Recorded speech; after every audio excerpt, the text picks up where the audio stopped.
बालू माफिया रहेंगे या तो पप्पू यादव, दो ही बात होगी। अब इन पर टीचर की बेटियों के साथ लगातार शोषण और दर्जनों बच्चे के साथ लगातार अर्धनग्न वीडियो बुलाना, रात में शारीरिक शोषण करने का आरोप लगा है, जिसमें थाना प्रभारी ने कोर्ट को सारी डिटेल लिखा है। बिहार के लगभग हॉस्टल में, एक नहीं, मैं इसको बार बार कह रहा हूं, लगभग पटना के लगभग हॉस्टल यौन शोषण का सबसे बड़ा हिस्सेदार है। लगातार स्वर्णकार ज्वेलरी वाले की हत्या और सभी जमीन माफियाओं के साथ लगभग उस जिले के 90% एमएलए, वहां के मंत्री, वहां के जनप्रतिनिधि इन्वॉल्व हैं। फर्जी जमींदार और फर्जी सरकारी जमीन की रजिस्ट्री हुई है और दूसरों की मकान को हड़पने और दूसरों की जमीन की गिद्ध दृष्टि लोगों ने किया है। उसको पप्पू यादव या तो छोड़वाएगा या उसकी लड़ाई हर शहर में जमीन माफियाओं से मुक्ति दिलाए। लगातार उदाहरण है दरभंगा की घटना, मुजफ्फरपुर की घटना। जैसे दरभंगा में जिंदा जला दिया गया, मुजफ्फरपुर में भारत जलपान जो 70 साल से चल रहा था, शंभू मंटू गिरोह का गोविंद और ओंकार 47 ले जाकर के शूटर है जिसने मारा था मेयर को, गोविंद समीर को, वो जेल से निकल गया और शंभू मंटू के लिए काम करता है, जिसको एमएलसी का टिकट राजद ने दिया। और नेता पदाधिकारी का फोकलेन, हैबा और पैसा इसमें इन्वॉल्व है। तो नेता और पदाधिकारियों के नेक्सस के उजागर के लिए लगातार लड़ाई हमारी हर शहर में, जितने बड़े शहर हैं, आम आदमी सुरक्षित रहे और उस पर कोई गिद्ध दृष्टि नहीं हो, किसी के दुकान में कोई ताला न लगा पाए। इसके लिए बड़ी लड़ाई की शुरुआत 2 तारीख को बेलागंज, 7 को राजभवन और मार्च से पदयात्रा। पहले भूख हड़ताल उसी नदी में, उसके बाद पदयात्रा। हम और हमारी पार्टी ने संकल्प लिया है बिहार के लगभग सभी जिला मुख्यालय के नगर क्षेत्र में जमीन हड़पने दूसरों का और सरकारी जमीन रजिस्ट्री कर देना, जबरन लिखवा लेना माफियाओं के द्वारा लगातार उदाहरण है दरभंगा की घटना, मुजफ्फरपुर की घटना। जैसे दरभंगा में जिंदा जला दिया गया, उसमें सभी लोग इन्वॉल्व हैं। मुजफ्फरपुर में भारत जलपान जो 70 साल से चल रहा था, शंभू मंटू गिरोह का गोविंद और ओंकार 47 ले जाकर के शूटर है जिसने मारा था मेयर को, गोविंद समीर को, वो जेल से निकल गया और शंभू मंटू के लिए काम करता है, जिसको एमएलसी का टिकट राजद ने दिया। तो हम मुख्यमंत्री जी को भी लिखे हैं और आग्रह किए हैं और एसएसपी से भी कहें कि यदि आप 2 सप्ताह के अंदर ताला नहीं खोलवा पाए तो हम हर शहर में हम लोगों से मुंह खोलो न्याय की हम पहले सोशल मीडिया से राय लेंगे और जहां जहां फर्जी जमींदार और फर्जी सरकारी जमीन की रजिस्ट्री हुई है और दूसरों की मकान को हड़पने और दूसरों की जमीन की गिद्ध दृष्टि लोगों ने किया है, उसको पप्पू यादव या तो छोड़वाएगा या उसकी लड़ाई हर शहर में जमीन माफियाओं से मुक्ति दिलाए। जनता के बीच हम रायशुमारी करेंगे और जनता के बीच जिनकी जमीन, अब माफियाओं के डर से भारत जलपान वाले एक मरवारी हरिराम शर्मा भाग गए, मुजफ्फरपुर की स्थिति, दरभंगा की स्थिति बहुत भयावह, हाजीपुर की स्थिति। लगातार स्वर्णकार ज्वेलरी वाले की हत्या और सभी जमीन माफियाओं के साथ लगभग उस जिले के 90% एमएलए, वहां के मंत्री, वहां के जनप्रतिनिधि इन्वॉल्व हैं लगभग। तो यदि सरकार भारत जलपान गिरी को ताला नहीं खोलवा पाया, जो गोविंद ने 47 ले जाकर के लगाया है, तो जनता के साथ हम उस ताला को खुलवाएंगे। और इसी तरह के मामले बिहार के सभी शहरों में, पटना, नालंदा, राजगीर, जमीन माफिया लगातार दूसरों की जमीन, सरकारी जमीन रजिस्ट्री करा करके लोगों को भागने पर और गरीब बनने पर मजबूर कर रही है। इसके लिए हम लोगों ने 7 तारीख को जो राजभवन मार्च है, उसमें जमीन माफिया और बालू माफिया जो घटना घटित है, लगातार वॉटसन कंपनी से लेकर, जिस पर 38 करोड़ रुपया हाईकोर्ट ने कहा है, लेकिन अवैध खनन की ढुलाई, बालू की ढुलाई, जिसकी जानकारी हम हरजीत कौर मैडम को हम लगातार दे रहे हैं, बिहार में नासूर बनता जा रहा है। 2 तारीख को बेलागंज का घेराव और 7 तारीख को पूरे बिहार के जो नेताओं का नेक्सस है, इन माफियाओं के साथ जो पैसा इन्वॉल्व है, उनके खिलाफ राजभवन मार्च, उनकी संपत्ति की जांच और उनकी भूमिका की जांच की मांग हम करेंगे। और मार्च में गया से पदयात्रा जमीन माफियाओं के खिलाफ, बालू माफियाओं के खिलाफ, पूरे बिहार में माफियाओं से आजादी, जमीन और बालू, शराब माफियाओं से आजादी, मुक्ति, आम आदमी की आजादी। या तो जमीन बालू माफिया रहेंगे या तो पप्पू यादव, 2 ही बात होगी अब इस बिहार में। अवैध माइनिंग और माइनिंग का टेंडर लेके अवैध माइनिंग करना, जहां टेंडर हुआ उससे अलग। बेलागंज की बड़ी घटना सामने में है, उसी तरह आरा भी है, समगुप्ता है जो नासूर बना हुआ है, एक पूर्व एमएलसी हैं। इस तरीके से बिहार में लगातार बालू के अवैध धंधे में हजारों जिंदगी जा चुकी है और बिहार की रेवेन्यू कोलैप्स हुई है। और नेता पदाधिकारी का फोकलेन, हैबा और पैसा इसमें इन्वॉल्व है।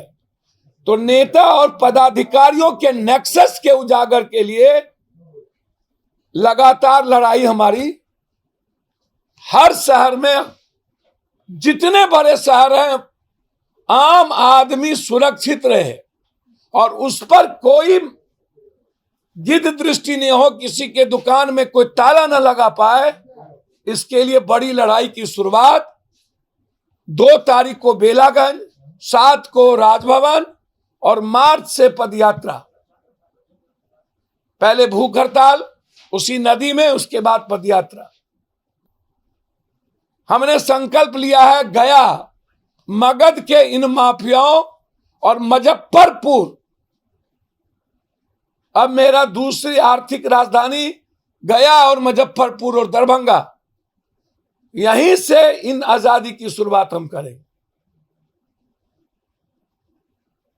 और ये सरकार से हमने मांग की है, या तो आप संकल्पित होइए या तो हमें सपोर्ट करिए इस माफियाओं के खिलाफ, व्यवसायियों और आम आदमी की सुरक्षा के।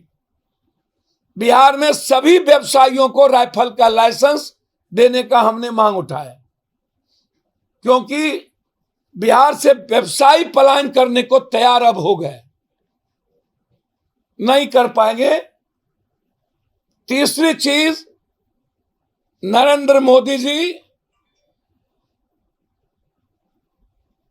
कोरोना में भी आप बिहार के आदमी को मरने पर छोड़ दिया, मजबूर कर दिया, लोग पैदल आए। हमेशा भारत में जब जब कोई विपत्ति भारत पर आई और भारत में आई, तब तब नरेंद्र मोदी जी ने उसको छोड़ दिया। आज यूक्रेन में हमारे बच्चे पीटे जा रहे हैं, बेटियां रो रही है, 5 दिनों से भूखे हैं, ठंडे से मर जाएगा, कोई सूद लेने वाला नहीं। हम भारत के एमपी एमएलए से आग्रह करेंगे, जहां जहां एमएलए एमपी के क्षेत्र के बच्चे हैं, वो उसको लाने के लिए बिहार सरकार और भारत सरकार को, जब चुनाव के लिए 2 करोड़ 10 करोड़ खर्च हो सकता है, तो आप बच्चों को लाने के लिए हर एमपी 10 लाख 20 लाख रुपया आप भारत सरकार के कोटे में डालिए, ताकि प्लेन भेज के भारत के बच्चों को बुलाया जा सके। पप्पू यादव ने चिट्ठी लिखा है कि हम 10 लाख रुपया मुख्यमंत्री कोष में देने को तैयार है भारत के बच्चों को लाने के। क्या भारत के सभी एमएलए एमपी अपने अपने क्षेत्र के बच्चों को लाने के लिए नरेंद्र मोदी के पास चुनाव के लिए पैसे हेलीकॉप्टर के लिए है, वोट खरीदने के लिए है, मशीन खरीदने के लिए है, लेकिन भारत के बच्चों को बचाने के लिए ना वक्त है ना पैसा है, और हम अपने बच्चों को ऐसे मरने नहीं देंगे। तीसरा और अंतिम, लगातार बच्चियों का शोषण और बलात्कार बिहार में बढ़े हैं। उसमें मोतिहारी के राजेपुर थाना में केस दर्ज हुआ है। डीएवी स्कूल पानापुर नरा महेंद्र छात्रावास, विजय सिंह जो राधा मोहन सिंह के अपने भतीजे हैं, इन पर टीचर की बेटियों के साथ लगातार शोषण और दर्जनों बच्चे के साथ लगातार अर्धनग्न वीडियो बुलाना, रात में शारीरिक शोषण करने का आरोप लगा है, जिसमें थाना प्रभारी ने कोर्ट को सारी डिटेल लिखा है। इसको वर्तमान बीजेपी के मंत्रिमंडल ने दबाने की कोशिश की है। हम चाहते हैं इसकी जांच बिहार सरकार किसी न्यायाधीश से कराए। जितने भी हॉस्टल हैं, लगभग उसमें यौन शोषण लगातार हो रहे हैं। बिहार के लगभग हॉस्टल में, एक नहीं, मैं इसको बार बार कह रहा हूं, लगभग पटना के लगभग हॉस्टल यौन शोषण का सबसे बड़ा हिस्सेदार है, और ये सारे प्रूव्ड हैं। इसीलिए आज पूरे बिहार में इन जमीन बालू माफिया और यूक्रेन के बच्चों पर हुए हमले, जुल्म के खिलाफ और भारत सरकार के खिलाफ आक्रोश मार्च और पुतला दहन है। संकल्प के साथ आगे बढ़ेंगे। धन्यवाद।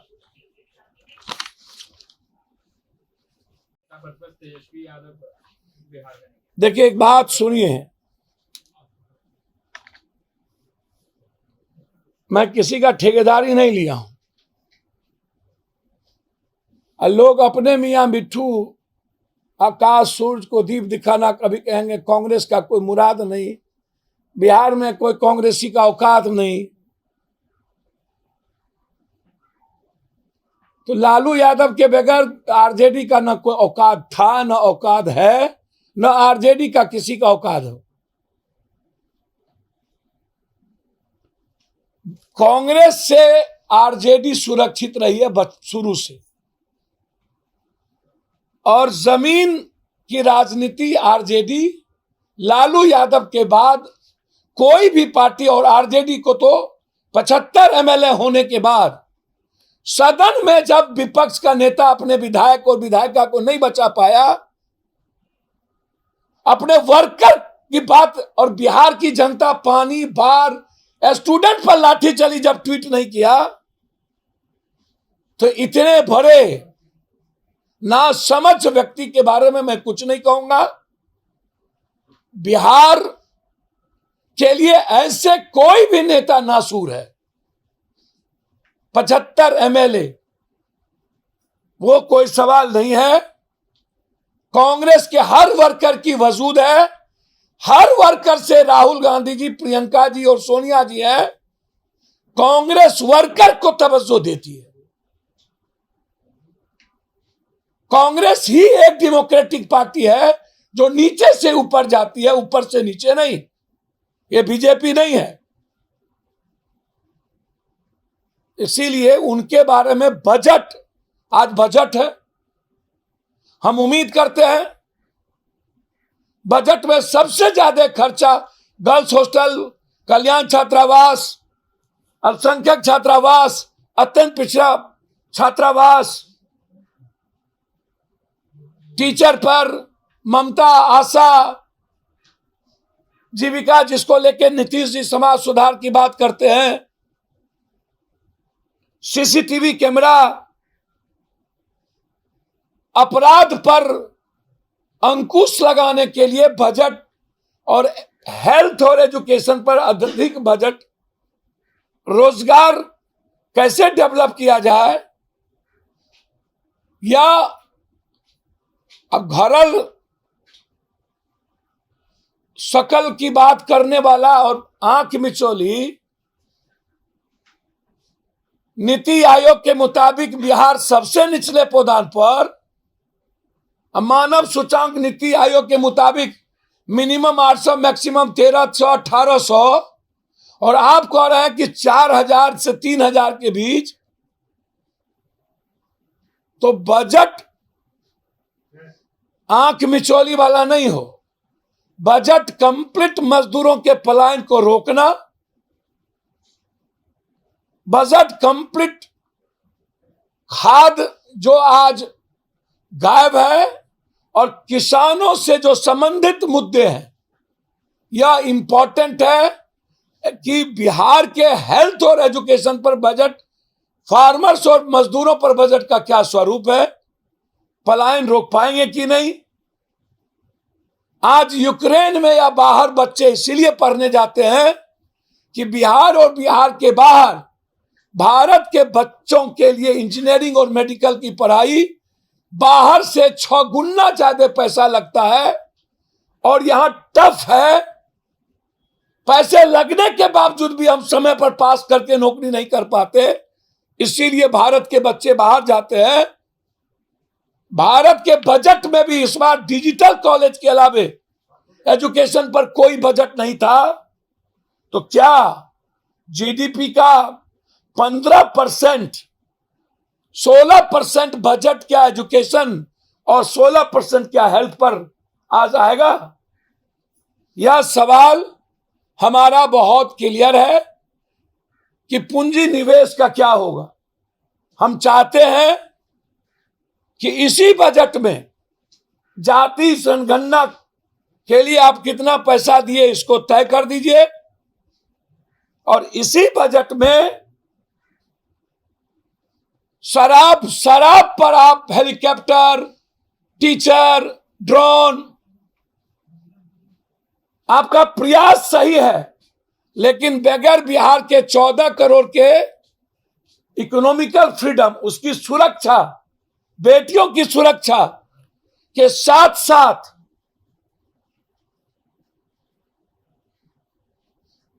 आम आदमी जो आज सबसे ज्यादा परेशान है कि रोजगार नहीं है, इन मुद्दों पर आपका बजट नहीं है तो आपका समाज सुधार का कोई मतलब नहीं।